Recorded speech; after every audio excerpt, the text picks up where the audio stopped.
Hi மக்களே, குட்டி குட்டியா என்னடா இது இப்படி இருக்குன்னு பார்க்குறீங்களா? இதெல்லாம் சாக்லேட்ஸுங்க. நட்ஸ் கலந்த ஸ்னீக்கர்ஸ். சாக்லேட்னு சொல்லலாம், ஸ்னீக்கர்ஸ்னு சொல்லலாம். ஸோ 4 வகையான நட்ஸு, மோல்டு எல்லாம் ரெடியாக இருக்குது. 200 கிராம் சாக்லேட் ரெடியாக இருக்குது. எப்படி பண்ணிடலான்னு பார்த்துலாமா? எல்லா நட்ஸையும் ஒன்றா போட்டு ட்ரை ரோஸ்ட் பண்ணி ஒரு பவுலில் ஆற வச்சுருங்க, ஓரமாக இருக்கட்டும்.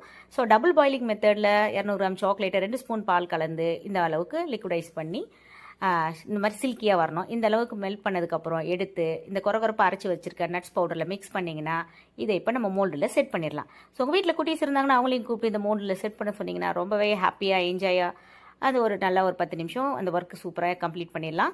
அதுக்கப்புறமா ஒரு ஃப்ரிட்ஜில் வச்சு ஒரு 30 மினிட்ஸ் கழித்து எடுத்திங்கன்னா டிஃப்ரெண்ட் ஸ்டைலான ஸ்னீக்கர்ஸ் ரெடி. உங்களுக்கு லஞ்ச் பாக்ஸ் கொடுத்து விடணுன்னா ஒரு சிலிக்கான் ரேப்பரில் கவர் பண்ணி கொடுத்து விடுங்க. சூப்பராக இருக்கும். வீட்லேயும் பசங்க என்ஜாய் பண்ணி சாப்பிடுவாங்க. எப்படி இருந்துச்சுன்னு செஞ்சு பார்த்துட்டு கமெண்ட்டில் சொல்லுங்கள். இந்த சேனல் பிடிச்சிருந்தா சப்ஸ்கிரைப் பண்ணி சப்போர்ட் பண்ணுங்கள். ஸோ தேங்க்ஸ் ஃபார் வாட்சிங்.